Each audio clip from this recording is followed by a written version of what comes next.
Hi Pisces! Welcome pa sa ating channel. At ito ay inyong monthly kabay reading for April 2025. Please be reminded kung naka-resonate kayo, comment down. Kung hindi ka naka-resonate, ibigay niyo po sa iba kasi channel reading po ito. This is for you Pisces ngayong April 2025.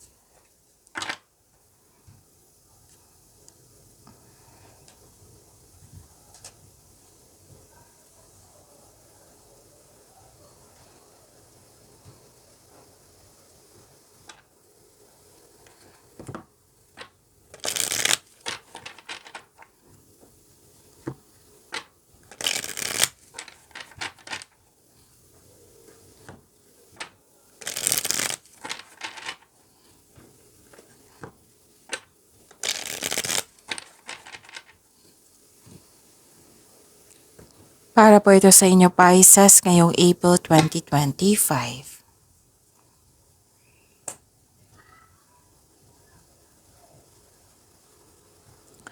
Maraming salamat po sa inyong patuloy na suporta at maraming salamat din po sa mga hindi nag-skip ng ads. Gamitin ang reading na ito bilang gabay lamang sa mga hindi pa nag-subscribe. Subscribe na po kayo at click bell notification para malaman nyo na may bago tayong video. Para sa mga gustong magpa-reading po, may lumabas dyan sa screen nyo ngayon. Panoorin nyo po at sundin ng instruction.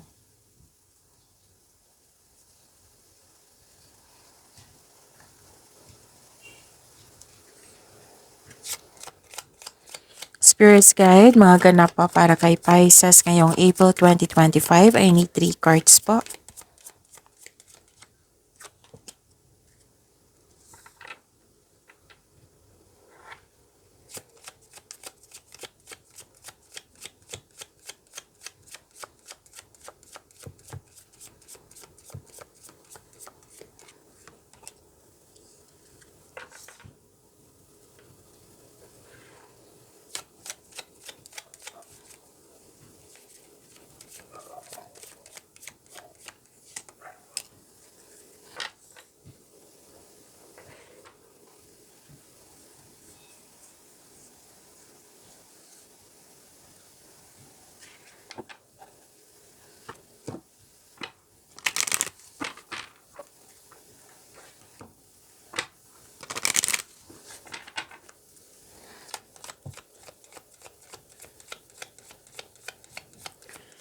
Spirits Guide, Angels, Archangels, Guardian Angels, message po para kay Pisces ngayong April 2025. I need 2 cards po.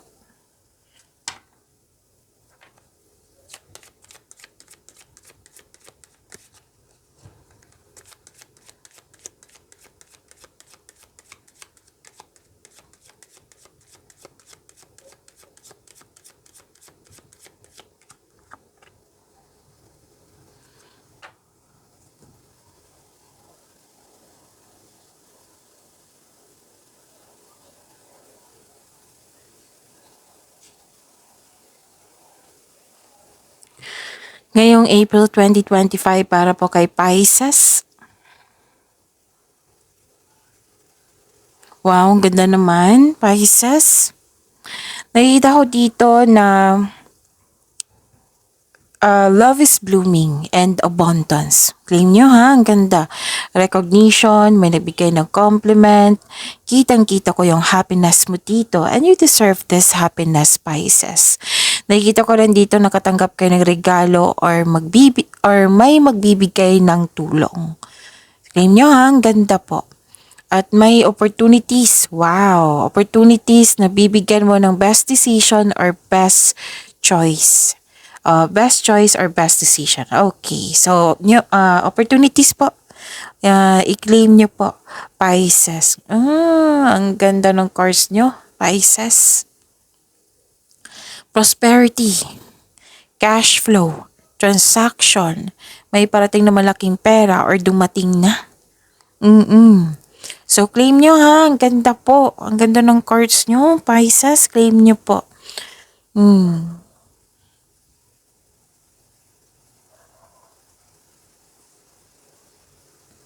Lalo na tong mga mensahe dito. Wow, Pisces. Look, overcoming difficulties. Sabi pa ni Archangel Jeremiel, the worst is now behind you and you're surmounting and any previous challenges. So this is overcoming challenges. Tapos na. Sabi po ni Archangel Jeremiel. At ang sabi po ni Archangel Sandalphon, wow, gift from God. Hindi lang to isa, gifts from God. Natandaan nyo yung sabi ko kanina dito na may natanggap kayong regalo. Another card na sabi dito na may regalo. Gifts from God. Sabi po ni Archangel Sandalphon, we angels bring you gifts from your Creator. Open your arms to receive. Claim nyo ha. Open your arms to receive. Ang ganda. Ganda ng course nyo, Pisces.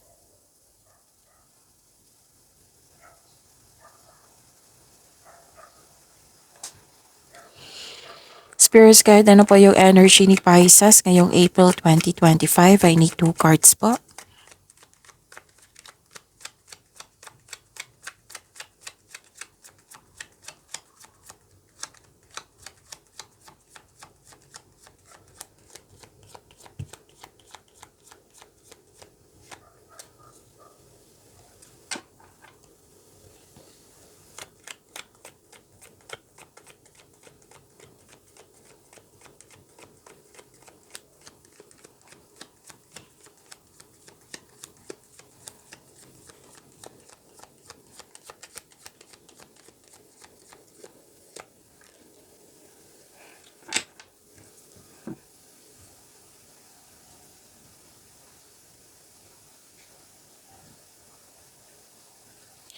Kung may narinig kayo or may nakita kayo repeating message, meaning to say, pinupush ng cards niyan kasi ang ilan sa inyo hindi pa binigyan ng atensyon. Na kung maaari din po, bigyan niyo po ng solusyon at aksyon.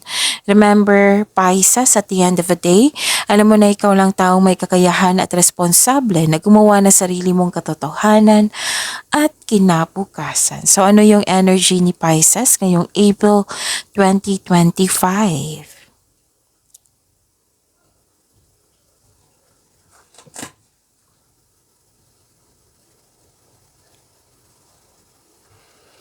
Okay, may nakita ko ditong power, authority,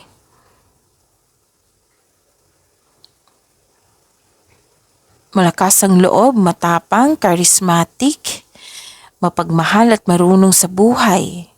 Marami nang napagdaanan na hirap sa buhay bago naging successful. This is authority, leadership, stability, and kalma kayo.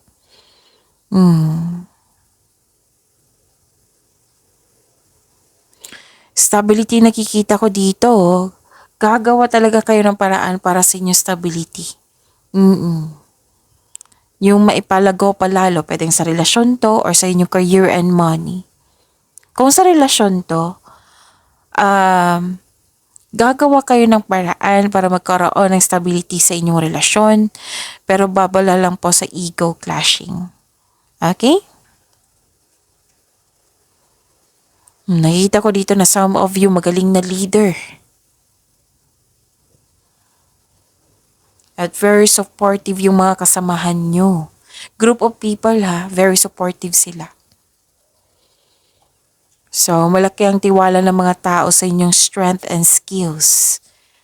This is good kasi you are making tremendous progress in your life. Or nag-level up ka na. Pwedeng sa career and money nyo to, sa inyong personal life, sa inyong love life. Pag-level up ito.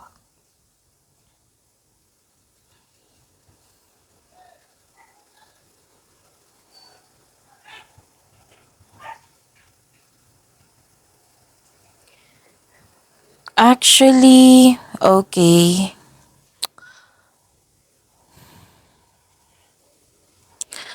May nakita lang akong unfair treatment dito or hindi nagbigay ng time or halaga na concern nyo. Pwede din nagsisave kayo ng money ngayon para pambayad ng bills, pambayad ng utang, or may specific goal kayo kaya kayo ay nag-iipon or sobrang ingat nyo sa inyong kaperahan. Eto na. Ito na yung sabad dito na makaka-receive kayo ng malaking pera. Pwede din return investment po ito. Na nakikita ko dito na you're sharing your resources or nagkaroon ng generosity. Actually, may nakita kong promotion dito. Kanina pa to pag-angat sa inyong life. O, pwedeng sa career and money niyo to. Kasi may nakita rin ako ditong kaperahan. Improvement sa inyong kaperahan. So, andito po na yung makaka-receive kayo ng regalo or tulong. Pwedeng naka-receive kayo. Pwede din kayo nagbigay kasi generosity to eh.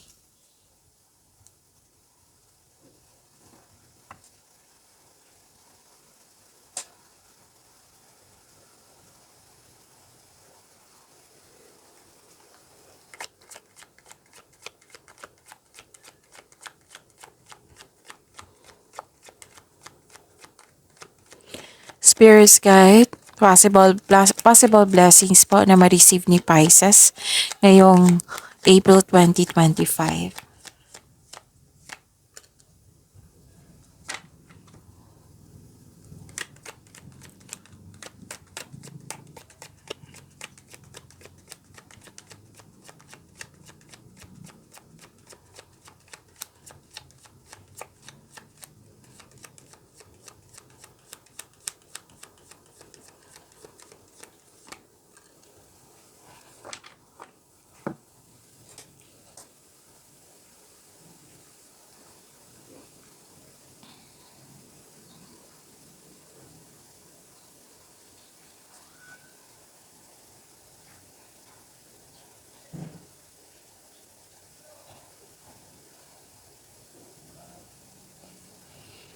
Sa inyong career and money.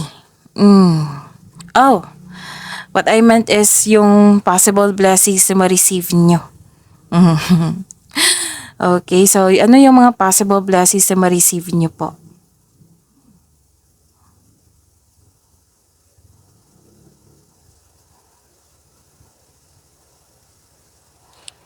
Okay.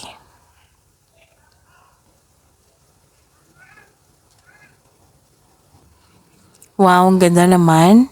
Granted yung manifestation nyo. Nagkaroon ng solid beginning po.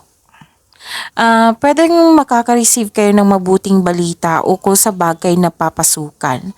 Like for example, naka-receive kayo ng magandang balita regarding sa napapasukan nyo po na na-hired kayo, sa inaplayan yung trabaho, natanggap yung scholarship, natanggap yung loan application, basta may pagtanggap dito. Tanggap, pagtanggap, may nakita kong ganyan. And some of you kakasimula lang sa trabaho or negosyo. So, ang mensahe ng card niya po dito, patuloy mo lang ang pagsisikap, tutukan mo ito kasi magkakaroon siya ng self and financial growth. Maging bukas din po daw kayo sa mga advice ng mga nakakatanda sa inyo or may well experience na sa pinasukan mong pwedeng karera or sa buhay pag-ibig to. Actually, nakita ko dito yung stability. Naging practical kayo sa buhay. Oh, mas may ano dito, may nakita ko dito, magiging blooming yung connection mo sa isang tao. Pwede din sa relasyon ito. So may parating na masaganang panimula. Pwedeng sa relasyon to, pwedeng sa trabaho ito. Tapos mag-ingat po daw kayo kasi gagawa kayo ng plano dito para magkaroon ng growth, stability. O pag level up, mag-ingat kayo sa paggawa ng plano para magtagumpay ito.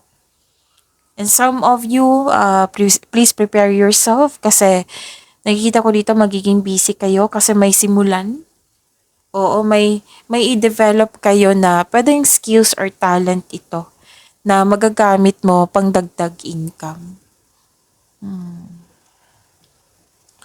Actually, more on career and money to and may mga relationship, connection sa isang tao. Tapos, you are putting effort without rushing, which is good, di ba? Hindi kayo nagmamadali. Okay, so claim this manifestation na nag-grant po. So, may reminder lang po ang card nyo po dito na may conflict or argument. Pwedeng pagtatalo to or pag-aaway. Pero this is natural element. Pwede sa connection mo sa relasyon to. Relasyon kasi dalawang tao nakikita ko dito. Okay. Pwede palang group of people. So, makinig kayo sa intuition kasi it will guide you away from toxic person or toxic place. Tapos pag-isipan niyo po ng mabuti. Know when it's time to walk away from an environment, from this person na hindi nakatulong sa iyong growth at hindi nakapagbigay ng peace of mind. So may toxic na tao dito. Na may nakita ko dito may gusto niyang manalo sa lahat. Pwede nagkaroon ng unpleasant conversation. Okay? So, mag-focus kayo sa mga control nyo. Huwag kayong mag-focus sa hindi nyo makontrol. And nakita ko naman dito itong concern dito na kailangan nyong ma-overcome. Kasi kailangan nyo ma-overcome to para pumasok tuloy-tuloy yung blessings po. Okay? Tapos, and don't worry kasi nakikita ko naman dito yung overcoming difficulties which is sabi po ni Archangel Jeremiel. At itong yung gift from universe, gift from God, sabi po ni Archangel Sandalphon.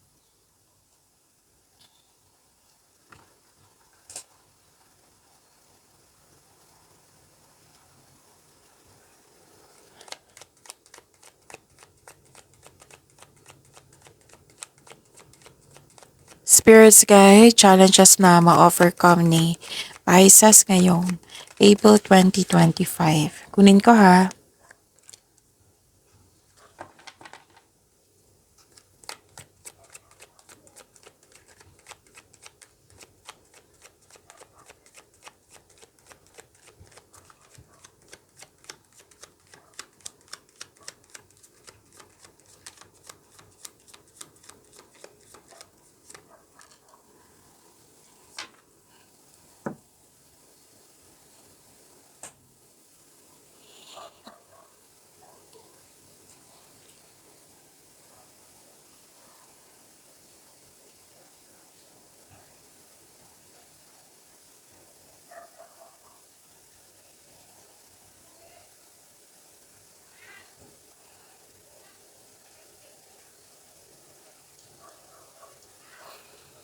Maraming salamat po sa patuloy na tiwala at suporta sa ating channel.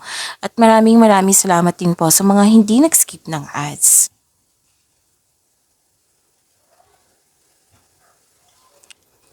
Okay, may healing akong nakikita dito. Kasi you felt defeated.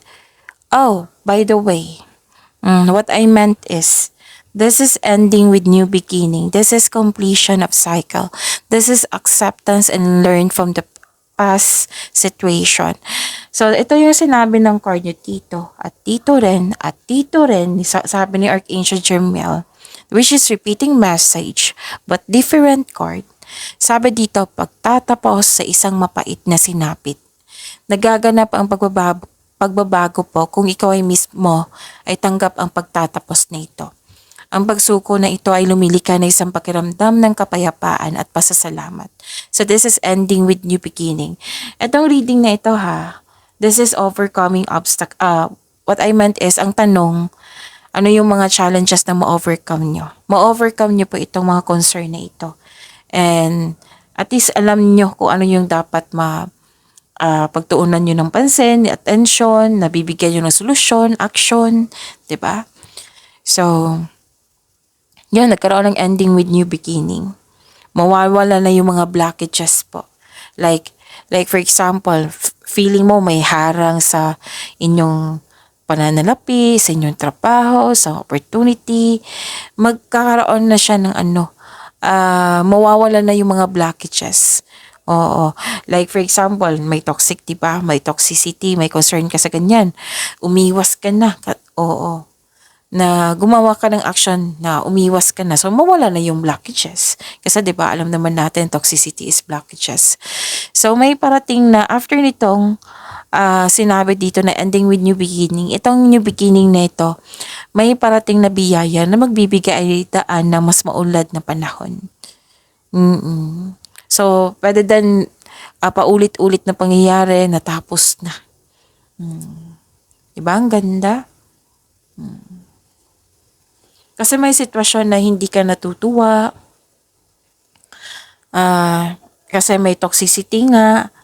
May nagbibigay ng stress sa'yo. Pwede din may delay na nangyari ha. Pero makakahanap ka pa rin ng paraan para ma-enjoy mo yung moment mo. Oo. So, yun. Pagyamanin niyo po yung blessings na binigay sa inyo. Paisa, see you tomorrow. Please like, subscribe, and click bell button for notification para updated po kayo sa daily tarot reading natin. Maraming salamat po.